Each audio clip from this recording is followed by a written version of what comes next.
Lord of the Flies Fire on the Mountain. By the time Ralph finished blowing the conch, the platform was crowded. There were differences between this meeting and the one held in the morning. The afternoon sun slanted in from the other side of the platform, and most of the children, feeling too late the smart of sunburn, had put their clothes on. The choir, noticeably less of a group, had discarded their cloaks. Ralph sat on a fallen trunk, his left side to the sun. On his right were most of the choir, on his left the larger boys who had not known each other before the evacuation. Before him, small children squatted in the grass. Silence now. Ralph lifted the cream and pink shell to his knees, and a sudden breeze scattered light over the platform. He was uncertain whether to stand up or remain sitting. He looked sideways to his left, toward the bathing pool. Piggy was sitting near, but giving no help. Ralph cleared his throat. Well, then. All at once, he found that he could talk fluently and explain what he had to say. He passed a hand through his fair hair and spoke. We're on an island. We've been on the mountaintop and seen water all around. We saw no houses, no smoke, no footprints, no boats, no people. We're on an uninhabited island with no other people on it. Jack broke in. All the same, you need an army for hunting. Hunting pigs. Yes, there are pigs on the island. All three of them tried to convey the sense of the pink live things struggling in the creepers. We saw squealing. It broke away before I could kill it. But next time. Jack slammed his knife into a trunk and looked around challengingly. The meeting settled down again. So you see, said Ralph, we need hunters to get us meat. And another thing. He lifted the shell on his knees and looked around the sun-slashed faces. There aren't any grown-ups. We shall have to look after ourselves. The meeting hummed and was silent. And another thing. We can't have everybody talking at once. We'll all have to have hands up, like at school. He held the conch before his face and glanced round the mouth. Then I'll give him the conch. Conch? That's what this shell's called. I'll give the conch to the next person to speak. He can hold it when he's speaking, but look. And he won't be interrupted, except by me. Jack was on his feet. We'll have rules, he cried excitedly. Lots of rules. And then when anyone breaks them, wheo, wacko, bong, doink. Ralph felt the conch lifted from his lap. Then Piggy was standing, cradling the great cream shell, and the shouting died down. Jack, left on his feet, looked uncertainly at Ralph, who smiled and patted the log. Jack sat down. Piggy took off his glasses and blinked at the assembly while he wiped them on his shirt. You're hindering, Ralph. You're not letting him get to the most important thing. He paused effectively. Who knows? We're here. Eh? They knew at the airport. The man with the trumpet thing. My dad. Piggy put on his glasses. Nobody knows where we are, said Piggy. He was paler than before and breathless. Perhaps they knew where we was going to, and perhaps not, but they don't know where we are, 'cause we never got there. He gaped at them for a moment, then swayed and sat down. Ralph took the conch from his hands. That's what I was going to say, he went on. When you all, he gazed at their intent faces. The plane was shot down in flames. Nobody knows where we are. We may be here a long time. The silence was so complete that they could hear the unevenness of Piggy's breathing. The sun slanted in and lay golden over half the platform. The breezes that on the lagoon had chased their tails like kittens were finding their way across the platform and into the forest. Ralph pushed back the tangle of fair hair that hung on his forehead. So, we may be here a long time. Nobody said anything. He grinned suddenly. But this is a good island. We, Jack, Simon, and me, we climbed the mountain. It's a wizard. There's food and drink and rocks. Blue flowers. Piggy partly recovered, pointed to the conch in Ralph's hands, and Jack and Simon fell silent. Ralph went on. While we're waiting, we can have a good time on the island. He gesticulated widely. It's like in a book. At once, there was a clamor. Treasure Island, Swallows and Amazons, Coral Island. Ralph waved the conch. This is our island. It's a good island. Until the grown-ups come to fetch us, we'll have fun. Jack held out his hand for the conch. There's pigs, he said. There's food and bathing water in that little stream along there and everything. Didn't anyone find anything else? He handed the conch back to Ralph and sat down. Apparently, no one had found anything. The older boys first noticed the child when he resisted. There was a group of little boys urging him forward, and he did not want to go. He was a shrimp of a boy, about 6 years old, and one side of his face was blotted out by a mulberry-colored birthmark. He stood now, warped out of the perpendicular by the fierce light of publicity, and he bored into the coarse grass with one toe. He was muttering and about to cry. The other little boys, whispering but serious, pushed him toward Ralph. All right, said Ralph. Come on, then. The small boy looked round in panic. Speak up! The small boy held out his hands for the conch, and the assembly shouted with laughter at once. He snatched back his hands and started to cry. Let him have the conch, shouted Piggy. Let him have it. At last, Ralph induced him to hold the shell out. By then, the blow of laughter had taken away the child's voice. Piggy knelt by him, one hand on the great shell, listening and interpreting to the assembly. He wants to know what you're going to do about the snake thing. Ralph laughed, and the other boys laughed with him. The small boy twisted further into himself. Tell us about the snake thing. Now, he says it was a beastie. Beastie? A snake thing, ever so big. He saw it. Where? In the woods. Either the wandering breezes or perhaps the decline of the sun allowed a little coolness to lie under the trees. The boys felt it and stirred restlessly. You couldn't have a beastie, a snake-like thing on an island this size, Ralph explained kindly. Only in big countries like Africa or India. Murmur and the grave nodding of heads. He says the beastie came in the dark. Then he couldn't see it. Laughter and cheers. Did you hear that? Says he saw the thing in the dark. Still says he saw the beastie. It came and went away again and came back and wanted to eat him. He was dreaming. Laughing, Ralph looked for confirmation round the ring of faces. The older boys agreed, but here and there among the little ones was the doubt that required more than rational assurance. He must have had a nightmare, stumbling about among all those creepers. More grave nodding. They knew about nightmares. He says he saw the beastie, the snake thing, and will it come back tonight?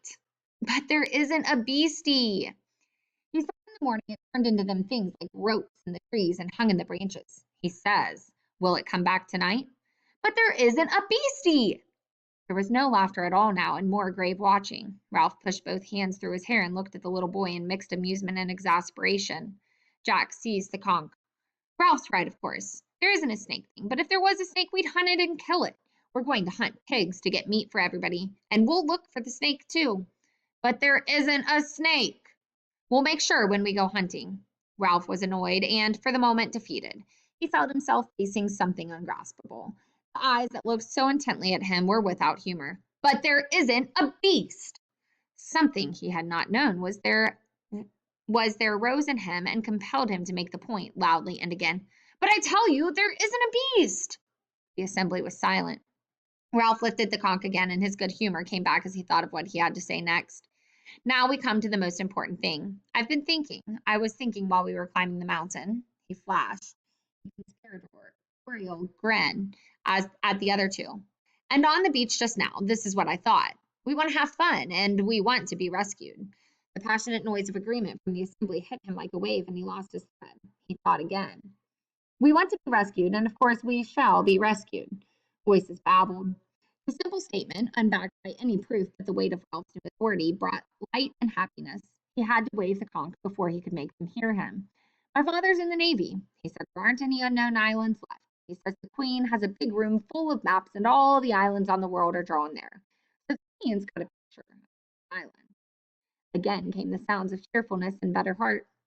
And sooner or later, a ship will put in here. It might even be Daddy's ship. So you see, sooner or later, we shall be rescued. He paused, with the point made. The assembly was lifted toward safety by his words. They liked and now respected him. Spontaneously, they began to clap, and presently the platform was loud with applause. Ralph flushed, looking sideways at Piggy's open admiration, and then the other way at Jack, who was smirking and showing that he too knew how to clap. Ralph waved the conch. Shut up! Wait! Listen! He went on in the silence, borne on his triumph. There's another thing. We can help them to find us. If a ship comes near the island, they may not notice us. So we must make the smoke on top of the mountain. We must make a fire.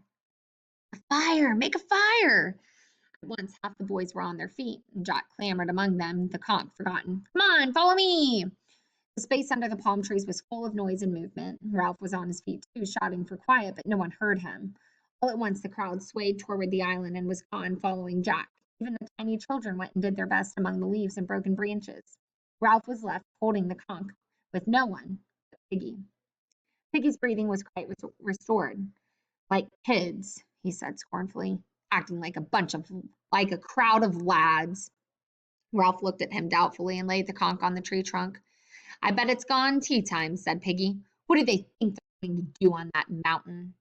He caressed the shell respectfully, then stopped and looked up. Ralph, hey, where are you going? Ralph was already clambering over the first smashed swaths of the scar. A long way ahead of him was crashing in laughter. Piggy watched him in disgust. He bent and laced up his shoes. The noise of the errant assembly faded up the mountain. Then, with the martyred expression of a parent who has to keep up with the senseless ebullience of the children, he picked up the conch, turned toward the forest, and began to pick his way over the tumbled scar. Below the other side of the mountain top was a platform of forest. Once more, Ralph found himself making the cupping gesture. Down there, we could get as much wood as we want. Jack nodded and pulled at his underlip. Starting perhaps 100 feet below them on the steeper side of the mountain, the patch might have been designed expressly for fuel. Trees, forced by the damp heat, found too little soil for full growth, fell early and decayed. Creepers cradled them, and new saplings searched a way up. Jack turned to Di Quire, who stood ready. Their black caps of maintenance were slid over one ear like berets. Well, build a pile. Come on. They found the likeliest path down and began tugging at the dead wood, and the small boys who had reached the top came sliding too till everyone but Piggy was busy. Most of the wood was so rotten that when they pulled it, broke up into a shower of fragments and wood lice and decay. But some trunks came out in one piece. The twins, Sam and Eric, were the first to get a likely fog, but they could do nothing till Ralph, Jack, Simon, Roger, and Maurice found room for a handhold. Then they inched the grotesque dead thing up the rock and toppled it over on top. Each party of boys added a quota, less or more, and the pile grew. At the return, Ralph found himself alone on a limb, and Jack and they grinned at each other, sharing this burden. Once more, amid the breeze, the shouting, the slanting sunlight on the high mountain was shed that glamour, that strange, invisible light of friendship, adventure, and content. Almost too heavy. Jack grinned back. Not for the two of us. Together, joined in effort by the burden, they staggered up the last steep of the mountain. Together, they chanted, 1, 2, 3, and crashed the log onto the great pile. Then they stepped back, laughing with triumphant pleasure, so that immediately Ralph had to stand on his head. Below them, boys were still laboring, though some of the small ones had lost interest and were searching this new forest for fruit. Now, the twins, with unsuspected intelligence, came up the mountain with armfuls of dried leaves and dumped them against the pile. One by one, as they sensed that the pile was complete, the boys stopped going back for more and stood, with the pink, shattered top of the mountain around them. Breath came evenly by now, and sweat dried. Ralph and Jack looked at each other while society paused about them. The shameful knowledge grew in them, and they did not know how to begin confession. Ralph spoke first, crimson in the face. He cleared his throat and went on, will you light the fire? Now the absurd situation was open. Jack blushed too. He began to mutter vaguely, you rub 2 sticks. You rub. He glanced at Ralph, who blurted out the last confession of incompetence. Has anyone got any matches? You make a bow and spin the arrow, said Roger. He rubbed his hands and mimed. Psst, psst. A little air was moving over the mountain. Peggy came with it, in shorts and shirt, laboring cautiously out of the forest with the evening sunlight gleaming from his glasses. He held the conch under his arm. Ralph shouted at him. Hey, we got any matches? The other boys looked up and cried till the mountain rang. Piggy shook his head and came to the pile. My, you've made a big heap, haven't you? Jack pointed suddenly. The Specs used them as burning glasses. Piggy was surrounded before he could back away. Here, let me go. His voice rose to a shriek of terror as Jack snatched toe glasses off his face. Mind out! Come back! I can hardly see! You'll break the conch! Ralph elbowed him to one side and knelt by the pile. Stand out of the light. There was pushing and pulling and officious cries. Ralph moved the lenses back and forth, this way and that, till a glossy white image of the declining sun lay on a piece of rotten wood. Almost at once, a thin trickle of smoke rose up and made him cough. Jack knelt too and blew gently so that the smoke drifted away, thickening, and a tiny name appeared. The flame, nearly invisible at first in that bright sunlight, enveloped a small twig, grew, was enriched with color, and reached up to a branch which exploded with a sharp crack. The flame flapped higher, and the boys broke into a cheer. "My specs!" howled Piggy. "Give me my specs!" Away from the pile and put the glasses into Piggy's groping hands. His voice subsided to a mutter. "Just blurs, that's all. Hardly see my hand."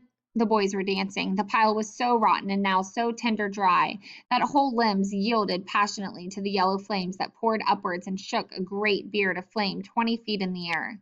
For yards round the fire, the heat was like a blow, and the breeze was a river of sparks. Trunks crumbled to white dust. Ralph shouted, "More wood! All of you get more wood!" Life became a race with the fire, and the boys scattered through the upper forest. The clean flag of flame flying on the mountain was the immediate end, and no one looked further. Even the smallest boys, unless fruit claimed them, brought little pieces of wood and threw them in. The air moved a little faster and became a light wind, so that leeward and windward side were clearly differentiated. On one side, the air was cool, but on the other, the fire thrust out a savage arm of heat and crinkled hair on the instant. Boys who felt the evening wind on their damp faces paused to enjoy the freshness of it, and then they found they were exhausted. They flung themselves down in the shadows that lay among dye-shattered rocks. The beard of flame diminished quickly, and then the pile fell inwards with a soft, cindery sound, and sent a great tree of sparks upward that leaned away and drifted downwind. The boys lay panting like dogs. Ralph raised his head off of his forearms. That was no good. Roger spat efficiently into the hot dust. "What do you mean?" "There wasn't any smoke, only flame." Piggy had settled himself in a space between two rocks and sat with the conch on his knees. "We haven't made a fire," he said. "What's any use? We couldn't keep a fire like that going, not if we tried." "A fat lot you tried," said Jack contemptuously. "Just sat." "We used his specs," said Simon, smearing a black cheek with his forearm. "He helped that way." "I got the conch," said Piggy indignantly. "You let me speak." "The conch doesn't count on top of the mountain," said Jock, "so you shut up." "I got the conch in my hands." "Put on green branches," said Maurice. "That's the best way to make smoke." "I got the conch." Jack turned fiercely. "You shut up!" Piggy wilted. Ralph took the conch from him and looked around the circle of boys. "We've got to have special people for looking after the fire. Any day there may be a ship out there." He waved his arm at the taut wire of the horizon. "And if we have a signal going, they'll come and take us off. And another thing, we ought to have more rules. Where the conch is, that's a meeting. Same up here as down there." They assented. Piggy opened his mouth to speak, caught Jack's eye, and shut it again. Jack held out his hands for the conch and stood up, holding the delicate thing carefully in his sooty hands. "I agree with Ralph. We've got to have rules and obey them. After all, we're not savages. We're English, and the English are best at everything. But we've got to do the right things." He turned to Ralph. "Ralph, I'll split up the choir, my hunters, that is, into groups, and we'll be responsible for keeping the fire going." This generosity brought a spatter of applause from the boys so that Jack grinned at them, and then waved the conch for silence.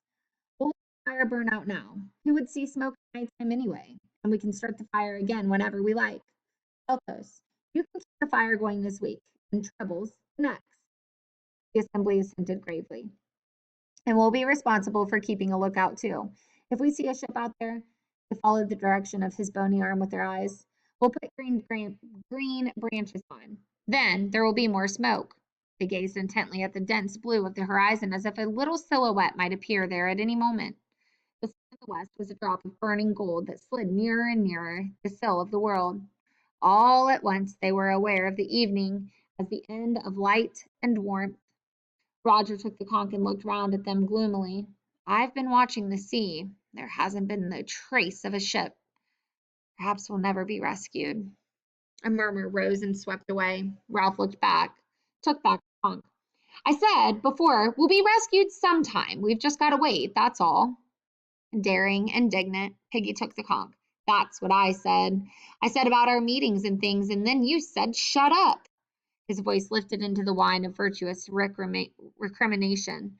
They stirred and began to shout him down. "You said you wanted a small fire, and you—" been and built a pile like a hayrick. If I say anything, cried Piggy with bitter realism, you say shut up. But if Jack or Maurice or Simon, he paused in the tumult, standing, looking beyond them and down the unfriendly side of the mountain to the great patch where they had found dead wood. Then he laughed so strangely that they were hushed, looking at the flash of his spectacles in astonishment. They followed his gaze to find the sour joke. You got your small fire, all right. Smoke was rising here and there among the creepers that festooned the dead or dying trees. As they watched, a flash of fire appeared at the root of one wisp, and then the smoke thickened. Small flames stirred at the trunk of a tree and crawled away through the leaves and brushwood, dividing and increasing. One Peyton touched a tree trunk and scrambled up like a bright squirrel. The smoke increased, sifted, rolled outwards. The squirrel leapt on the wings of the wind and clung to another standing tree, eating downwards. Beneath the dark canopy of leaves and smoke, the fire laid hold onto the forest and began to gnaw. Acres of black and yellow smoke rolled steadily toward the sea. At the sight of the flames and the irresistible course of the fire, the boys broke into shrill, excited cheering. The flames, as though they were kind of a wildlife, crept as a jaguar creeps on its belly toward a line of birch-like saplings that fledged an outcrop of the pink rock. They flapped at the first of the trees, and the branches grew a brief foliage of fire. The heart of flame leapt nimbly across the gap between the trees and then went swinging into flaring along the whole row of them. Beneath the capering boys, a quarter of a mile square of forest was savage with smoke and flame. The separate noises of the fire merged into a drum roll that seemed to shake the mountain. You got your small fire, all right. Startled, Ralph realized that the boys were falling still and silent, feeling the beginnings of awe at the power of set free below them. The knowledge and the awe made him savage. Oh, shut up! I got the conch, said Peggy in a hurt voice. I had a right to speak. They looked at him with eyes that lacked interest in what they saw, and cocked ears at the drum roll of the fire. Piggy glanced nervously into hell and cradled the conch. We gotta let that burn out now, and that was our firewood. He licked his lips. And there ain't nothing we can do. We ought to be more careful. I'm scared. Jack dragged his eyes away from the fire. You're always scared, you fatty. I got the conch, said Piggy bleakly. He turned to Ralph. I got the conch, ain't I, Ralph? Unwillingly, Ralph turned away from the splendid, awful sight. What's that? Conch. I got a right to speak. His friends giggled together. We wanted smoke. Now look. The paw stretched for miles away from the island. All the boys except Piggy started to giggle. Presently, they were shrieking with laughter. Piggy lost his temper. Got the trunk. You listen. The first thing we ought to have made was shelters down there by the beach. It wasn't half cold down there in the night. But the first time Ralph says fire, you goes howling and screaming up this here mountain like a pack of kids. By now they were listening to the tirade. How can you expect to be rescued if you don't put first things first and act proper? He took off his glasses and made as if to put down the conch, but the sudden motion toward it of most of the older boys changed his mind.